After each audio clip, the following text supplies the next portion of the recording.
Assalamualaikum warahmatullahi wabarakatuh. Salam sejahtera untuk siswa yang beragama lain.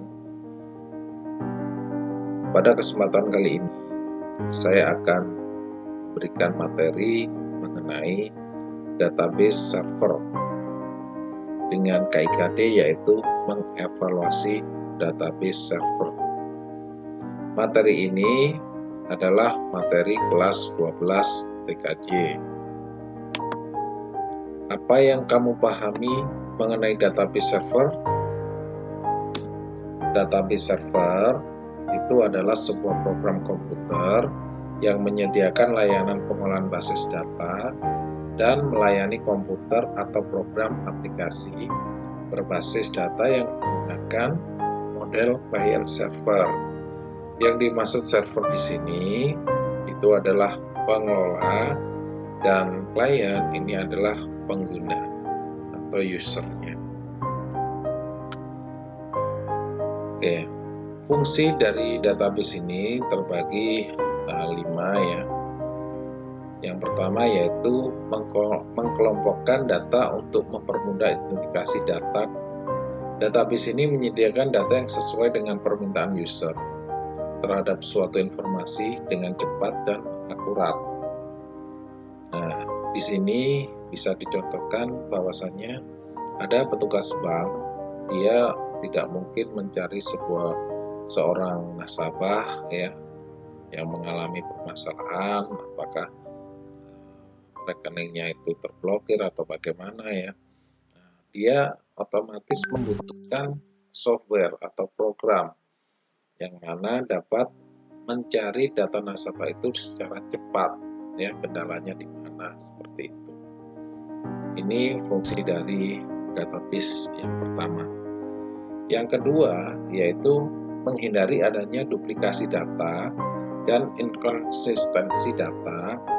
Software DBMS ini sebagai software untuk menjalankan database komputer mempunyai kemampuan menginformasikan kepada user atau pengguna pada saat kita inputkan data.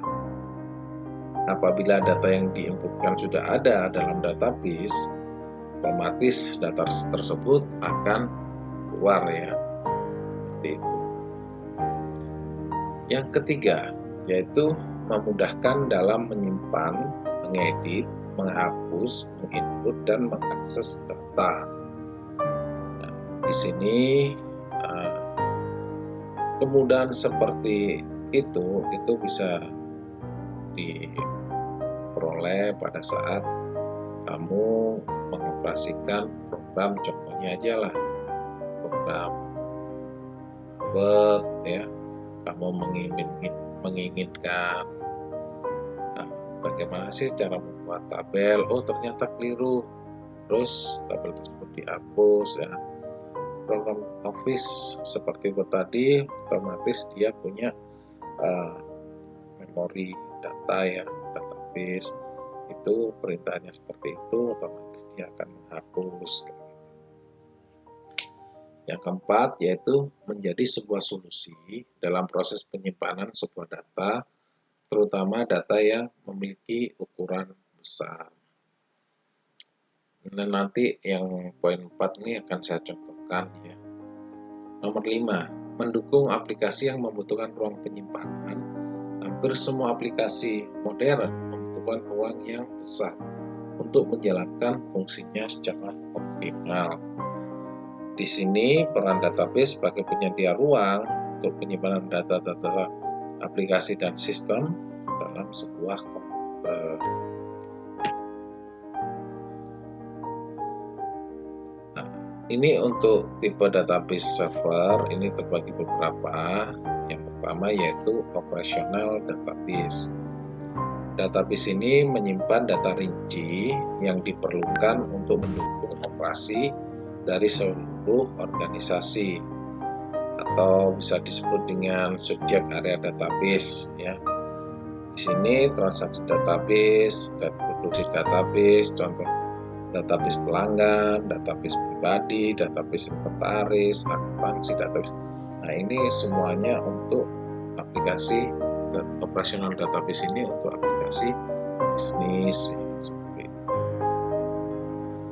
Poin yang kedua yaitu analytical database. Database ini menyimpan data dan informasi yang diambil dari operasional yang dipilih oleh external database. Mereka ini terdiri dari data dan informasi yang dirangkum dan paling dibutuhkan sebuah organisasi manajemen dan user lainnya. Beberapa orang menyebut analitis multidimensi database ya, sebagai database, manajemen database, atau informasi database. Jadi analytical database ini bisa kita contohkan seumpama kamu ngetikkan kata kunci aja lah di Google ya, mengenai apa itu TKJ. Nah, nanti yang keluar otomatis data-data yang sudah dibuat oleh pengguna, oleh orang lain ya, itu semua yang tersimpan di Google, dia pasti akan muncul secara otomatis real mengenai bidang-bidang TKJ. Poin yang ketiga, data warehouse, yaitu sebuah data warehouse menyimpan data dari saat ini dan tahun-tahun sebelumnya. Data yang diambil dari berbagai database operasional dari sebuah organisasi, dan data warehouse ini menjadi sumber utama data yang telah diperiksa, diedit, distandar, dan terintegrasi sehingga dapat digunakan oleh para manajer untuk pengguna akhir lainnya di seluruh organisasi profesional. Saya contohkan perusahaan-perusahaan ya, perusahaan-perusahaan yang bergerak di bidang apapun ya, itu semua dia pasti akan menggunakan data warehouse ini ya, mulai dia perusahaan itu mulai berdiri sampai mengalami perkembangan sampai masa jaya-jayanya, itu semuanya tersimpan dalam database warehouse ya. Data warehouse ini bisa berpuluh-puluh tahun, apakah 10 tahun, 15 tahun, 20 tahun, seperti itu. Ya, jadi waktu yang cukup lama untuk menyimpan sebuah data. Yang keempat, distribute database. Ini adalah database kelompok kerja lokal dan departemen di kantor regional, kantor cabang, pabrik-pabrik, dan lokasi kerja lainnya. Distributed database ini intinya itu adalah database lingkup lokal yang mana user seumpama dia kepingin mengurus data di gedung A dan gedung B seperti itu, dia bisa terintegrasi database ya, dan hanya digunakan untuk intinya itu adalah pengguna sendiri ya. Berikutnya yang nomor 5 adalah end user database. Database ini terdiri dari berbagai file data yang dikembangkan oleh end user di workstation mereka. Contoh dari ini adalah koleksi dokumen dalam spreadsheet, workflow, dan bahkan download file.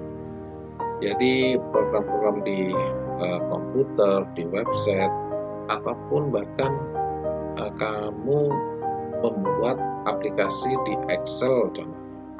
Nah, di Excel itu kamu kepingin mengkoneksikan database-nya, itu bisa. Ya. Oke, nomor 6, external database. Database ini menyediakan akses ke eksternal data milik pribadi online tersebut untuk biaya kepada pengguna akhir dan organisasi dari layanan komersial.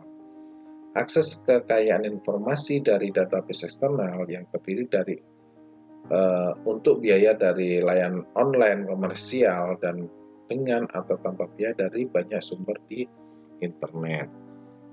Jadi yang dimaksud external database ini para pengguna internet ya, pembuat website dalam mengaplikasikan websitenya ya, sehingga bisa terkoneksi otomatis ya, itu menggunakan database juga seperti itu. Nah, kegiatan itu disebut dengan external database. Oke, nomor 7, hypermedia database and on the web. Ini adalah kumpulan dari halaman-halaman multimedia yang saling berhubungan di sebuah situs web.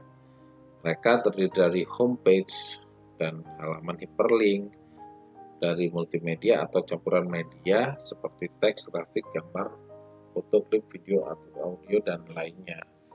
Intinya itu adalah aplikasi yang saling terkoneksi ya, website-website yang saling terkoneksi. Nomor 8, navigational database.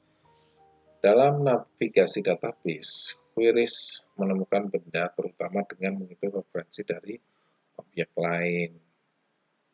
Jadi, seumpama kamu membuat sebuah karya itu dibuat hak cipta, ya, daftarkan hak cipta.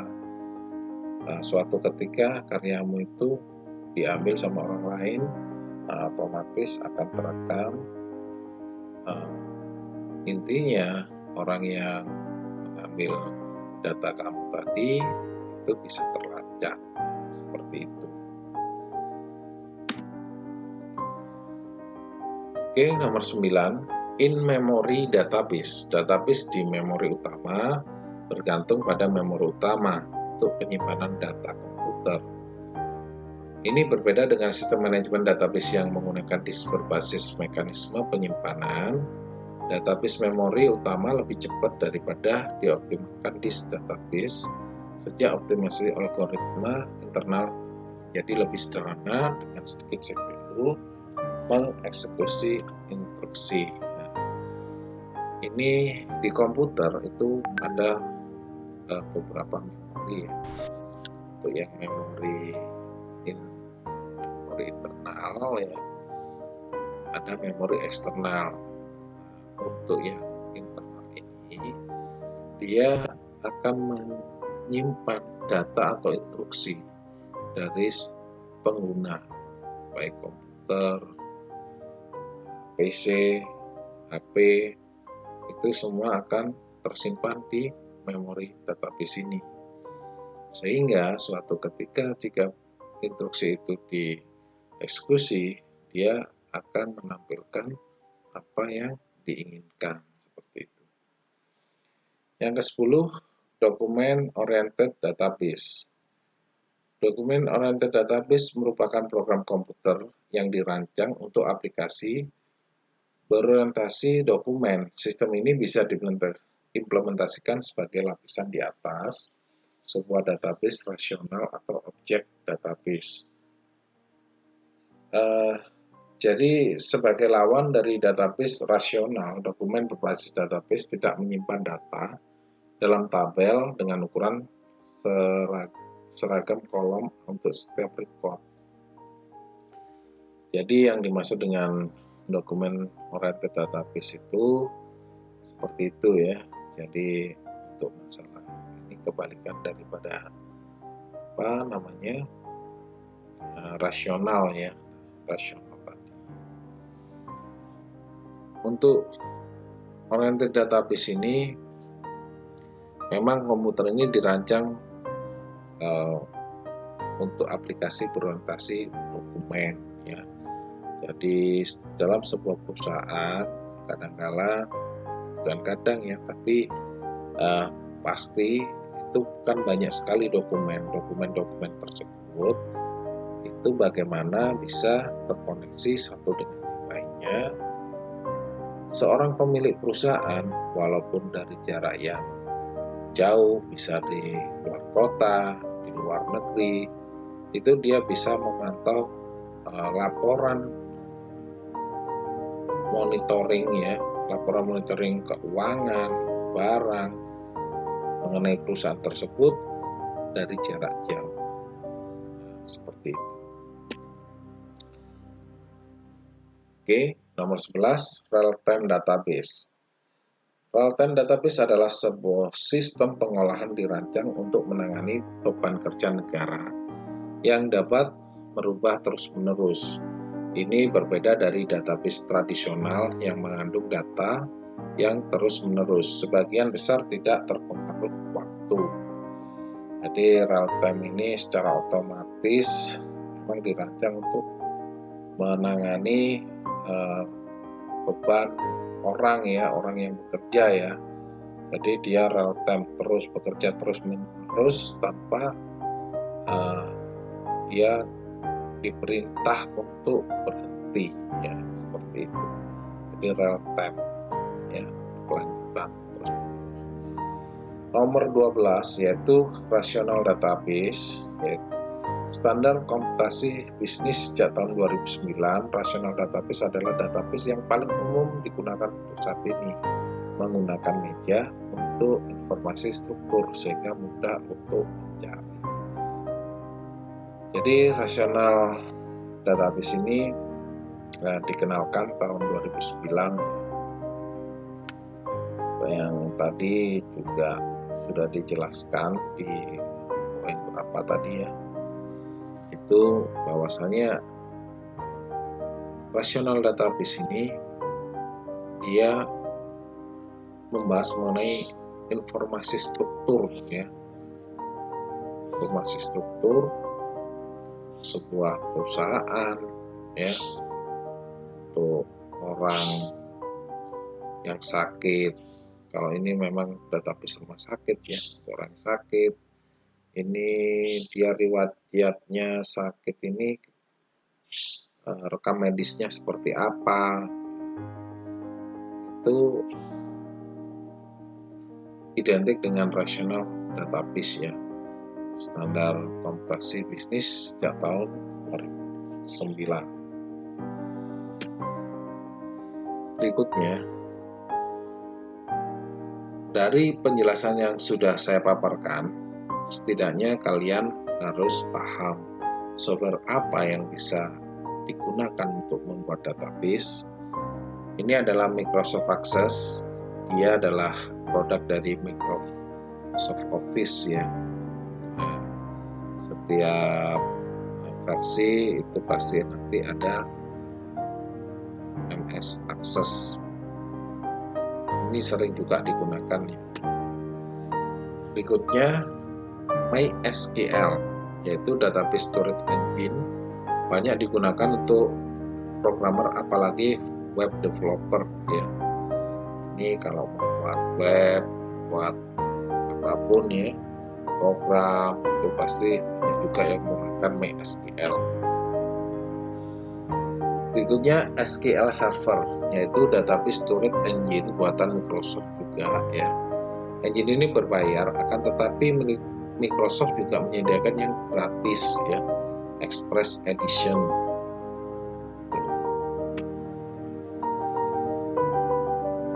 Yang keempat adalah Postgre. Database storage engine ini bersifat open source atau gratisan yang dikembangkan oleh berbagai developer di dunia untuk sintaks query PostgreSQL menggunakan ANSI SQL 89, 92, dan 99. Dan SQL Postgre ini sudah support join, view, dan agregasi. Oracle. Database storage engine ini bisa menyimpan data sampai ukuran terabyte. Dan database Oracle juga menyediakan yang versi gratis ya, Home Edition, untuk sekedar ingin belajar Oracle. Dan untuk masalah keamanan, Oracle ini bisa dibilang lebih baik ya, dengan performance kebanyakan bermain di hard disk.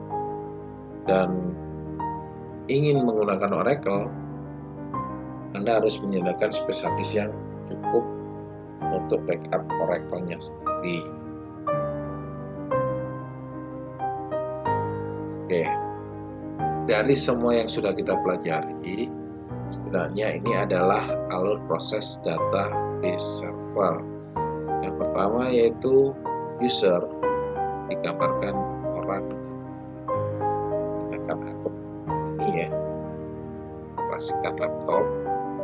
Nah, dari user ini dia otomatis memerintahkan ya untuk ke application server. Ya, dari application server, apa yang diperintahkan dari orang tadi itu akan diproses di application server. Dari application server, dia akan memerintahkan database server untuk mencari data yang dimaksud. Sehingga jika data yang dimaksud ada, dia akan bisa dilihat oleh user tadi. Itu adalah alur proses database server. Berikutnya adalah database development service. Database ini banyak ya, kalau kita mengoperasikan pada HP, kita bisa melihat web application, semuanya. Kita bisa upload, juga bisa download. Intinya di database ini bisa otomatis ya, seperti itu. Ya, itu aja materi database server yang sudah saya paparkan panjang lebar. Assalamualaikum warahmatullahi wabarakatuh.